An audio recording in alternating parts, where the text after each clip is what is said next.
नमस्कार, म प्रशिक्षक सुरेश प्रसाद दासको तर्फबाट यहाँहरूलाई मलङ्गवा नगरपालिकाद्वारा सञ्चालित यो अनलाइन लोकसेवा तयारी कक्षामा हामीले सुरुवात गरेका विषय सामान्य ज्ञानको विश्वको भूगोल अन्तर्गतमा हामीले अहिलेसम्म विभिन्न महादेशहरूको बारेमा अध्ययन गरिसकेका छौँ र दुईटा महादेश अहिले अध्ययन गर्नुपर्ने बाँकी नै रहेको हुँदा सो सम्बन्धीका भिडियो यस पाठमा तपाईहरुले हेर्नुहुनेछ र बाँकी रहेका महादेशहरूमा युरोप महादेशको सुरुवात हामीले गर्न जाँदैछौँ र युरोप महादेशको कुरा गर्दा यसको क्षेत्रफल 1,05,00,000 वर्ग किलोमिटर अर्थात् विश्वको तुलनामा 2% भाग ओगटेको छ भने महादेशको तुलनामा हेर्दा हाम्रो 7% भाग यसले ओगटेको हो र युरोप महादेशको लम्बाई 6400 किलोमिटर त्यस्तै चढाइ भनेको 4800 किलोमिटर रहेको छ भने अक्षांशीय हिसाबले हेर्दा युरोप महादेश 36 डिग्री उत्तरी देखि 71 डिग्री उत्तरी अक्षांशसम्म त्यस्तै देशान्तरको हिसाबले 20 डिग्री पश्चिमदेखि 65 डिग्री पश्चिमी देशान्तरसम्म फैलिएको र देशान्तरको हिसाबले हेर्दाखेरि यो पश्चिमी गोलार्धको महादेश र खास गरेर युरोप महादेशमा अवस्थित देशहरूलाई हामीले बोलीचालीको भाषामा पनि यसलाई हामी पश्चिमा देश भनेर भन्दछौँ र युरोप महादेशमा हेर्दा जम्मा राष्ट्रको संख्या 46 हो भने यसमा क्षेत्रफलको आधारमा सबैभन्दा ठुलो देश रुस हो। विश्वको सबभन्दा ठुलो देश पनि रुसै हो र सानो देश भ्याटिकन सिटी यो विश्वको सबैभन्दा सानो देश हो र युरोप महादेशको पनि सबैभन्दा सानो देश भनेकै भ्याटिकन सिटी हो। यसको क्षेत्रफल 0.44 वर्ग किलोमिटर रहेको छ भन्ने भूपरिवेष्टित राष्ट्र यसमा जम्मा 18 वटा रहेका छन् र योसँग सम्बन्धित प्रश्नावलीमा हेर्दाखेरि यसको प्रश्न सोधिसकेको छ सुब्बामा सबैभन्दा बढी भूपरिवेष्टित राष्ट्र भएको महादेश कुन हो भन्ने युरोप नै हो र 18 वटा भूपरिवेष्टित राष्ट्रहरूमध्ये ठुलो बेलारुस हो भन्ने सानो भ्याटिकन सिटी हो र हाम्रो युरोप महादेशको सबैभन्दा बढी गर्मी हुने स्थान भनेको स्पेन हो भन्ने चिसो स्थान भनेको रुस र यसको जनसङ्ख्या हेर्दाखेरि 11% कुल विश्वको जनसङ्ख्याको 11% करिब यसले जनसङ्ख्या ओगटेको छ र घाँसे मैदान एसिया जस्तै यसको पनि घाँसे मैदानलाई हामी स्टेपी भन्दछौँ र अग्लो शिखर भनेको माउन्ट एल्ब्रुज जसको उचाइ 5633 मिटर रहेको छ भन्ने यो रुसमा रहेको हो। लामो पर्वतमाला अल्प्सो र होचो भाग भनेको क्यास्पियन समुद्री तट जुन चाहिँ 92 फिट भनेको गहिराइमा रहेको छ र एसिया महादेश युरोप महादेश वा अन्य कुनै महादेशहरू कुरा गर्दाखेरि सबैभन्दा एउटा इम्पोर्टेन्ट पोर्सन के छ भन्दाखेरि विभिन्न महादेशको सबभन्दा लामो नदी र हाम्रो युरोप महादेशको सबभन्दा लामो नदी भनेको एनेसी अर्थात् भोल्गा यो 4506 किलोमिटर यो पनि रुसमै रहेको छ भन्ने ठुला हिम नदी भनेको भटना जोकुल र यसको सबभन्दा ठुलो ताल भनेको उराल हो लाडोगा पनि भनिन्छ र ठुलो मरुभूमि भनेको यसमा मरुभूमि नभएको महादेश हो। कन्फ्युजन नहोस्, भूपरिवेष्टित राष्ट्र नभएको महादेश उत्तर अमेरिका हो भन्ने मरुभूमि नभएको महादेश भनेको युरोप हो र ओलम्पिकमा प्रयोग हुने झण्डाको रङ नीलो जुन पहिलाको भिडियोमा पनि हामीले कुरा गरिसकेका छौँ। यसको चारैतिर हेर्नु त सबैभन्दा बढी भाग भनेको जलाशयले नै ढाकिएको र यसको रङ भनेको नीलो हिसाबले गर्दाखेरि ओलम्पिकमा प्रयोग हुने झण्डाको रङ भनेको नीलो हिसाबले हामी सम्झिन्छौँ।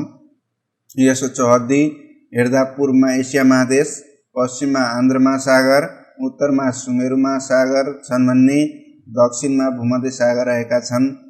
त्यस्तै उपनाम वा विशेषताको कुरा गर्दा सुरुमा पनि हामीले कुरा गर्यौं यसलाई हामीले प्रायद्वीपको प्रायद्वीप भन्छौँ। प्रायद्वीप भनेको कस्तो शब्दावली हो भन्दाखेरि तीनतिरबाट पानीले र एकतिरबाट जमिनले घेरिएको कुनै भूधरातलीय बनोट छ भने त्यसलाई हामी प्रायद्वीप भन्छौँ र यसको स्ट्रक्चर हेर्दाखेरि भनेको तीनतिरबाट पानीले छ भने अर्कोतिरबाट भनेको जमिनले घेरिएको छ र त्यस्तै विभिन्न देशहरूको पनि अवस्था हेर्दा यसमा पनि भनेको हाम्रो विभिन्न देशहरू पनि एउटा प्रायद्वीपको स्ट्रक्चरमा भएको हिसाबले गर्दाखेरि यसलाई प्रायद्वीपको प्रायद्वीप पनि भनिन्छ र एउटा प्रसिद्ध स्क्यान्डिनेभियन क्षेत्र पनि यसै महादेशमा रहेको छ भने देशान्तरको हिसाबमा पश्चिमी त्यस्तै अक्षांशको हिसाबमा उत्तरी गोलार्धको महादेश हामीले भन्छौँ। किन भन्दाखेरि अक्षांश हिसाबले पूर्ण रूपमा उत्तर र देशान्तर हिसाबले पूर्ण रूपमा पश्चिममा रहेको यो महादेश हो। त्यस्तै युरोप महादेशमा विश्वको सबभन्दा ठुलो राष्ट्र रुस रहेको छ भने सबभन्दा सानो राष्ट्र भनेको भ्याटिकन सिटी रहेको हो र त्यस्तै युरोपको मात्र सबभन्दा हिसाबले हामीले हेर्छौँ भने युरोपको सबैभन्दा अग्लो भूभाग वा शिखर भनेको माउन्ट एल्ब्रुज 5633 मिटर रुसमा रहेको छ भने सबभन्दा युरोपको होचो ठाउँ भनेको क्यास्पियन समुद्री तट जुन 92 फिट गहिराइमा रहेको छ र यसको युरोप महादेशको सबैभन्दा लामो नदी भनेको एनिसी 4506 मिटर यसको लम्बाइ रहेको छ भन्ने यो रुसमा रहेको हो। त्यस्तै ठुलो ताल भनेको लाडोगा यो एनएससी 4506 किलोमिटर हो यसको लम्बाइ। यहाँ पनि हामीले हेर्न सक्छौँ 4506 किलोमिटर अर्थात् भोल्गा हिसाबले पनि यो प्रसिद्ध रहेको छ यो किलोमिटर हो। त्यस्तै ठुलो ताल भनेको लाडोगा रुस, लामो पर्वतमाला भनेको एल्प्स हो, ठुलो नदी भनेको डेन्युब भोल्गा हो भन्ने, गर्मी मुलुक भनेको स्पेन हो र ठन्डा मुलुक भनेको रसिया हो।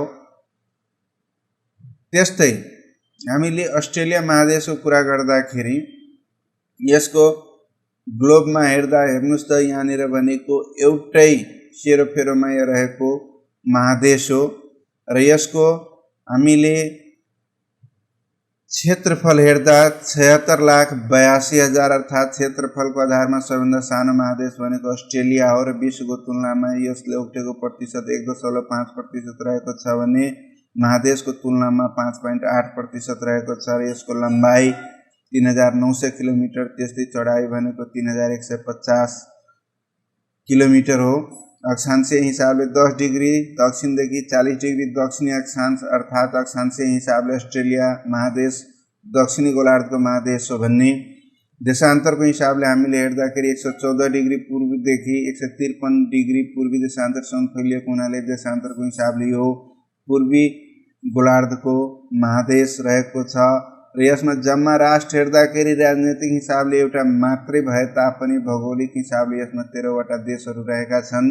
यसको सबैभन्दा ठुलो देश अस्ट्रेलिया हो भन्ने, सबैभन्दा सानो देश नाउर हो र यसमा भूपरिवेष्टित राष्ट्र भनेको 0 अर्थात् भूपरिवेष्टित राष्ट्रको संख्या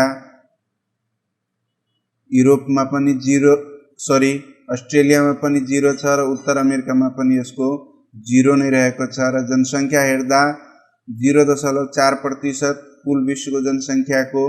त्यस्तै घाँसे मैदानको कुरा गर्दाखेरि यो डाउन्स हो र केही सम्झनको लागि सबैभन्दा क्षेत्रफलमा सानो भनेको लास्टमा डाउनमा भएको अस्ट्रेलिया हो र यसको घाँसे मैदान हामीले डाउन्सको हिसाबले पनि सम्झिन सक्छौँ।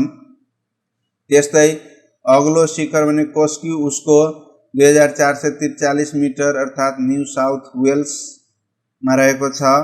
लामो पर्वतमाला भनेको ग्रेट डिभाइडिङ रेन्ज र होचो भाग भनेको आइरा तालको तट जुन समुद्री सतहभन्दा 36 फिट तल रहेको छ र लामो नदी भनेको अस्ट्रेलिया महादेशको मरे डार्लिङ हो 3750 किलोमिटर यो पनि न्यू साउथ वेल्समै रहेको छ भन्ने। ठुला हिमनदी हर्ड आइसल्यान्ड हो भन्ने। यसको सबैभन्दा ठुलो ताल भनेको आइरा हो र ठुलो मरुभूमि भनेको ग्रेट भिक्टोरिया हो भन्ने। ओलम्पिकमा प्रयोग हुने झन्डाको रङ हरियो, पहिलाको भिडियोमा पनि हामीले कुरा गरेका छौँ। सबभन्दा यसको बढी भाग भनेको जङ्गलले ढाकिएको हुनाले यसलाई प्रतिनिधित्व हुने हिसाबले ओलम्पिकमा प्रयोग गरिएको झन्डाको रङ हरियो। यसको चौहद्दी कुरा गर्दा पूर्वमा प्रशान्त महासागर, पश्चिममा हिन्द महासागर, उत्तरमा पपुवा न्युगिनी, दक्षिणमा न्युजिल्यान्ड रहेको छ भन्ने। उपनाममा विशेषता भनेको यसलाई पताल कुवा, आर्टेसियन वेलको महादेश, देश र महादेश एउटै भएको महादेश, विचित्रताको महादेश, टापु महादेश किन भन्ने भन्दाखेरि यसको चारैतिर हेर्नुस् त पानीले नै घेरिएको हुनाले यसलाई टापु महादेशको हिसाबले पनि हामी यसलाई चिन्दछौँ। र कंगारुको महादेश, कंगारु मात्र पाइने महादेश भनेको अस्ट्रेलिया भएको हुनाले यसलाई कंगारुको महादेश भनिन्छ। र यसमा भनेको जुन भेडा पालन बढी गरिन्छ र त्यसबाट सर्वाधिक ऊन उत्पादन गर्ने महादेशको रूपमा पनि अस्ट्रेलिया महादेश नै प्रख्याति पाएको छ भन्ने अस्ट्रेलियाको सबभन्दा यसमा हेर्दाखेरि ठुलो नदी अघि हामीले हेर्यौं टेबलमा मरे डार्लिङ 3750 किलोमिटर, अग्लो शिखर कोस्क्युसको, त्यस्तै होचो भूभाग भनेको आइराताल, ठुलो मरुभूमि भनेको ग्रेट भिक्टोरिया, लामो पर्वतमाला ग्रेट डिभाइडिङ रेन्ज हो भन्ने दक्षिणी भाग भनेको एबेल तस्मान 1442 सनमा हो पत्ता लगाएको। र ठुलो देश भनेको अस्ट्रेलिया हो भने सानो देश भनेको यसको नाउर हो। र यसरी समग्र रूपमा हामीले अहिलेसम्म हेर्दा यसमा 7 वटै महादेशहरूको विस्तृत विवरणको बारेमा छलफल गर्यो भन्ने। त्यसको आधारमा लोकसेवा पोइन्ट अफ भ्यूले हेर्दाखेरि यसमा क्षेत्रफलको आधारमा विश्वका 5 ठुला राष्ट्रहरूको क्रम पूरा गर्छ भन्ने यो सूत्र सम्झनु होला। रुकिया अचिब्रा अर्थात् रुस, क्यानाडा, अमेरिका, चीन र ब्राजिल हो। र यसको क्षेत्रफल यहाँ वर्ग किलोमिटरमा दिएको छ भन्ने। त्यस्तै क्षेत्रफलको आधारमा विश्वका 5 साना राष्ट्रहरूको कुरा गर्छ भने भ्यामुनाटुसा अर्थात् भ्याटिकन सिटी जसको क्षेत्रफल 0.44 वर्ग किलोमिटर रहेको छ भने मो भनेको मोनाको, ना भनेको नाउर, टु भनेको टुभालु हो भने सा भनेको सान मारिनो हो। र यसरी विश्वमा क्षेत्रफलको आधारमा 5 ठुला देश रुकिया चिब्रा र 5 साना देश भनेको भ्यामुनाटुसा र यसको पूरा रूप क्रम भनेको हामीले हेर्न सक्छौं। र यसरी भूपरिवेष्टित राष्ट्रको यदि कुरा गर्छ भने जम्मा भूपरिवेष्टित राष्ट्र संख्या भनेको विश्वमा 48 हो भने त्यसमा दोहोरो भूपरिवेष्टित राष्ट्र भनेको एउटा भूपरिवेष्टित राष्ट्र अर्को भूपरिवेष्टित राष्ट्रबाट घेरिएको छ भने, अर्थात् जुन राष्ट्रलाई समुद्रसम्म पुग्न 2 वटा भूपरिवेष्टित राष्ट्र भनेको क्रस गरेर जानुपर्ने हुन्छ भने त्यसलाई दोहोरो भूपरिवेष्टित राष्ट्र भन्छ। र विश्वमा दोहोरो भूपरिवेष्टित राष्ट्रको संख्या हेर्दाखेरि 2 वटा उज्बेकिस्तान एसियामा रहेको छ भने लिचेटेन्स्टाइन भनेको युरोपमा रहेको छ। र अर्ध भूपरिवेष्टित राष्ट्र भनेको 8 वटा रहेका छन् भने सबैभन्दा ठुला भूपरिवेष्टित राष्ट्र भनेको कजाकिस्तान हो। यसमध्ये पनि यो धेरैचोटि सोधिसकेका छन्। सबैभन्दा ठुला भूपरिवेष्टित राष्ट्र भनेको कजाकिस्तान। त्यस्तै जनसङ्ख्याको आधारमा विश्वका 5 ठुला राष्ट्रहरूलाई हामी सम्झिन्छौँ भन्ने 5 भन्दा पनि हाम्रो 7 वटाको क्रम छ। र चिभा ऐब्रा पाव भनेर यसरी सम्झिन सक्छौँ। चिभा ऐब्रा 5 वटा टप 5 जनसङ्ख्यामा बढी भएका राष्ट्रहरू छन्। चीन, भारत, अमेरिका, इन्डोनेसिया, ब्राजिल र त्यसपछि 6औँमा पाकिस्तान हो र 7औँमा भनेको बङ्गलादेश रहेको छ। र यसरी हेर्दाखेरि चिभा ऐब्रा पाव भनेको यो हाम्रो तथ्याङ्क भनेको सन् 2011 को डाटा हिसाबले छ। त्यस्तै जनसङ्ख्याको आधारमा विश्वका 5 साना राष्ट्रहरूको क्रम हेर्छ भने भ्याटिकन सिटी, नाउर, टुभालु, पलाउ, सान मारिनो र मोनाको गरेर यसरी सबैभन्दा कम जनसङ्ख्या भएका विश्वका साना राष्ट्रहरू छन् भन्ने सबैभन्दा ठुला जनसङ्ख्या भएका यो चिभा ऐब्रा पाव भनेर हामीले यसलाई सम्झिन सक्छौँ। र अर्को महत्त्वपूर्ण पाटो भनेको विश्वका केही अन्तर्राष्ट्रिय सीमारेखाहरूको बारेमा हामीले यहाँ छलफल गर्छौँ। र विश्वका सीमारेखाहरूमा 2 राष्ट्रहरू बीचको सीमारेखाहरूको प्रसङ्गमा हेर्दा ड्युरेन्ड लाइन भनेको सन् 1896 मा भारत र अफगानिस्तान बीच तानिएको यो सीमारेखा हो। र त्यो बेला भनेको भारतबाट भनेको पाकिस्तान, बङ्गलादेश छुटिएको अवस्था थिएन। भारतको छेउको राष्ट्र भनेको अफगानिस्तान थियो। र यसको सीमारेखा जुन तानिएको थियो सन् 1896 मा त्यो हो ड्युरेन्ड लाइन। त्यस्तै मेकमोहन लाइन भनेको सन् 1914 मा चीन र भारत बीच तानिएको सीमारेखा हो। हिन्डनबर्ग लाइन सन् 1917 मा जर्मनी र पोल्यान्ड बीच तानिएको सीमारेखा छ। र यसलाई हामीले सम्झिनको लागि सजिलो के हुन्छ भन्दाखेरि यहाँ हेर्नुहोस् त पोल्यान्ड अर्को जर्मनी, पोल्यान्ड र जर्मनीको पो, ज र हिन्डनबर्ग लाइन भनेर हि, यसरी सम्झ्दाखेरि यसलाई पो, ज, हि भनेर सम्झिन सक्छौँ। अर्थात् पोल्यान्ड र जर्मनी बीच तानिएको सीमारेखा भनेको हिन्डनबर्ग लाइन हो। र अर्को रेड क्लिफ लाइन, यो सन् 1947 मा भारत र पाकिस्तान बीच तानिएको सीमारेखा।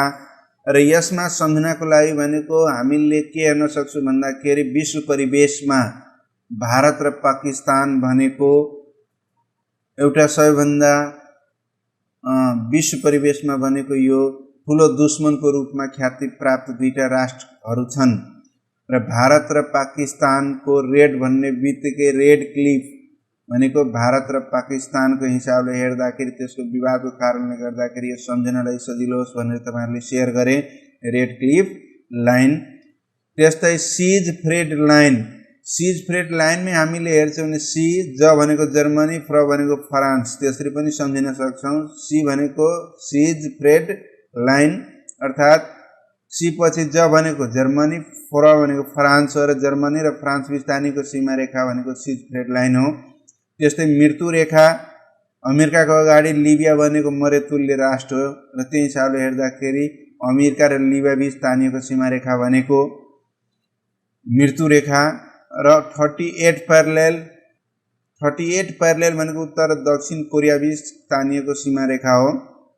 र यो सीमा रेखालाई सम्झिनको लागि हामीले 38 अर्थात् 38 लाई जोड्छौँ भने 38 भनेको 11 हुन्छ र 11 अर्थात् सेम, कोरिया त कोरिया तर उत्तर र दक्षिण कोरिया, 11 हिसाबले हामीले सेम हिसाबले सम्झ्दाखेरि उत्तर र दक्षिण कोरिया भनेर सम्झिन सक्छौँ।